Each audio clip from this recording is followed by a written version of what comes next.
नमस्कार दोस्तों। इस देश की विपक्षी पार्टियां और खास तौर पर कांग्रेस पार्टी और सोनिया गांधी को यह लगता है कि वो लोकतंत्र के रक्षक हैं।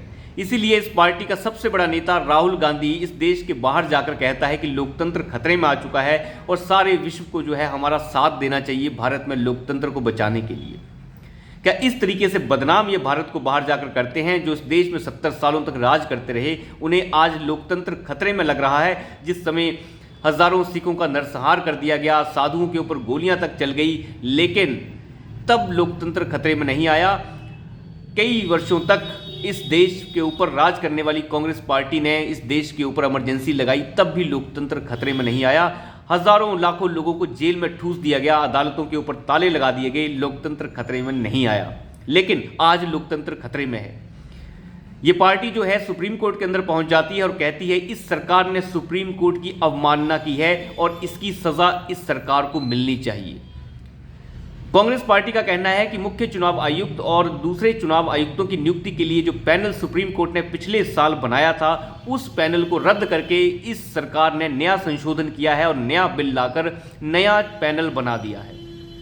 मैं आपको बताऊं, पिछले साल जो है सुप्रीम कोर्ट ने एक पैनल का गठन किया था जिसमें यह कहा था कि मुख्य चुनाव आयुक्त और अन्य चुनाव आयुक्तों की नियुक्ति के लिए हम एक पैनल बना रहे हैं जिसके अंदर जो है 3 लोग होंगे, यानी चीफ जस्टिस ऑफ इंडिया होंगे या फिर उनके द्वारा नामित कोई और जस्टिस होंगे, प्रधानमंत्री होंगे और साथ साथ इसके अपोजिशन के लीडर होंगे। यानी विपक्ष का लीडर भी इसमें होगा, प्रधानमंत्री भी होंगे और साथ साथ सीजीआई द्वारा नामित कोई जस्टिस या खुद चीफ जस्टिस ऑफ इंडिया होंगे। लेकिन साथ में चीफ जस्टिस ऑफ इंडिया ने उस समय कहा था कि ये प्रक्रिया केवल टेम्परेरी है, ये पूरी तरीके से स्थायी नहीं है, ये अस्थायी प्रक्रिया है। जब तक सरकार इसके ऊपर कोई कानून नहीं बना देती तब तक मुख्य चुनाव आयुक्त और दूसरे चुनाव आयुक्तों की नियुक्ति के लिए हम ये पैनल बना दे रहे हैं। उसके बाद सरकार ने इसकी जो है संज्ञान लिया और इसके बाद जो है एक कानून के अंदर संशोधन करके सुप्रीम कोर्ट को इस पैनल से हटा दिया गया और इस पैनल के अंदर जो है प्रधानमंत्री को रखा गया है, साथ ही साथ जो है विपक्ष के सबसे बड़े लीडर को रखा गया है, यानी लीडर ऑफ अपोजिशन, या कोई लीडर ऑफ अपोजिशन नहीं है तो विपक्ष में सबसे बड़ी पार्टी जो लोकसभा के अंदर है उसका नेता इसके अंदर होगा और साथ ही साथ प्रधानमंत्री द्वारा नामित जो है कैबिनेट मिनिस्टर होंगे और इसके अंदर से चीफ जस्टिस ऑफ इंडिया को हटा दिया गया। तो इसमें क्या नई बात है, आप अंदाजा लगा के देखिए। सरकार के खिलाफ जाने के लिए कांग्रेस पार्टी सुप्रीम कोर्ट में कह रही है कि आपने जो पैनल बनाया था सरकार ने उसके खिलाफ जाकर आपकी अवमानना की है, यानी चीफ जस्टिस ऑफ इंडिया को इस पैनल से हटा दिया गया है। तो चीफ जस्टिस ऑफ इंडिया इस पैनल में तो टेम्परेरी तौर पे थे, उन्हें रखने का कोई लॉजिक ही नहीं बनता है। ये एक वैधानिक प्रक्रिया है, इसके अंदर चीफ जस्टिस ऑफ इंडिया का कोई काम नहीं हो सकता। चीफ जस्टिस ऑफ इंडिया का ये काम नहीं है कि वो चीफ इलेक्शन कमिश्नर की नियुक्ति करें या चयन करें, ये उनका काम बिल्कुल नहीं हो सकता। हालांकि मुझे लगता है सुप्रीम कोर्ट ने पहले भी ये काम गलत किया। जिस समय मुख्य चुनाव आयुक्त की जब नियुक्ति हुई थी पिछले 1 साल पहले, तो उस समय सुप्रीम कोर्ट ने सरकार से फाइल मंगवा ली थी इन्हीं विपक्षी दलों के कहने के ऊपर, क्या फाइल लेके आइए, हम देखना चाहते हैं कि आपने मुख्य चुनाव आयुक्त की नियुक्ति कैसे की है।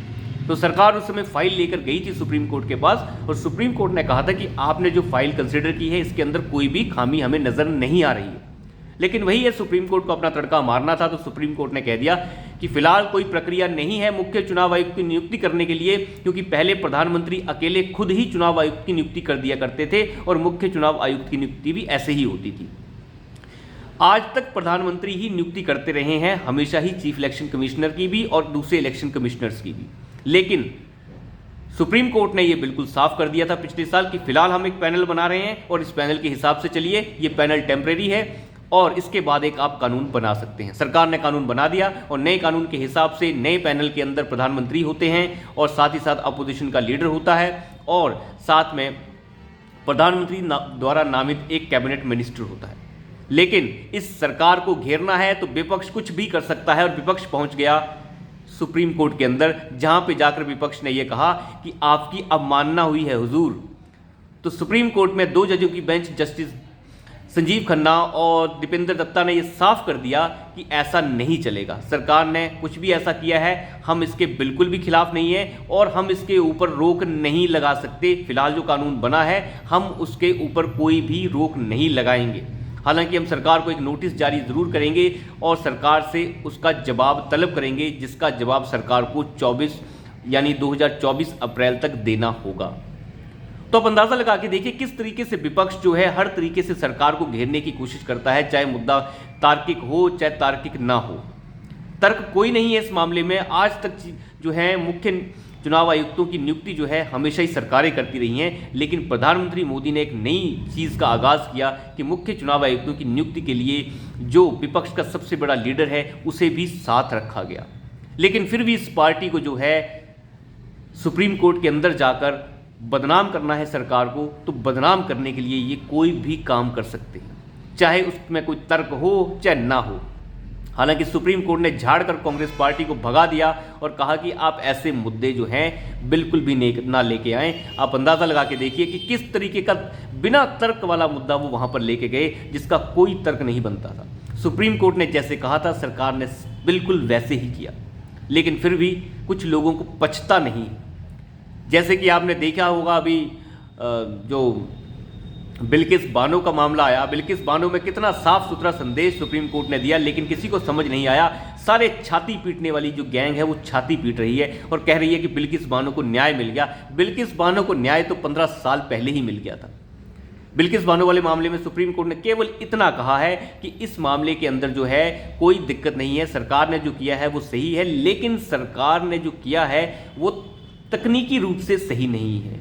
यानी जिन दोषियों को छोड़ा गया उन्हें छोड़ने या नहीं छोड़ने का फैसला सरकार ले सकती है, क्योंकि ये सरकार का अधिकार है, गवर्नर का अधिकार है, लेकिन इस अधिकार का जो उपयोग होना था वो महाराष्ट्र सरकार द्वारा किया जाना था।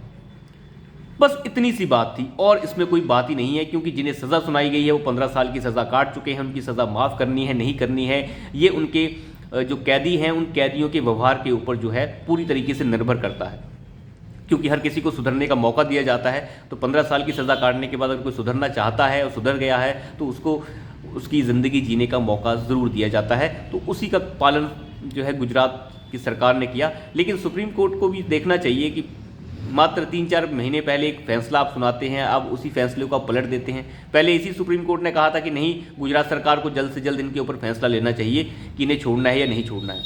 अब कह रहे हैं सुप्रीम कोर्ट की नहीं, इसके ऊपर जो है महाराष्ट्र सरकार को सोचना चाहिए था, गुजरात सरकार का इसका कोई लेना देना नहीं है। तो ये जो है बिना मतलब की बात है। कल को महाराष्ट्र सरकार भी इन लोगों को छोड़ देगी, आप क्या कर लेंगे? तो बिना मतलब की तर्कहीन बात है ये भी। तो अभी के लिए इतना ही, धन्यवाद।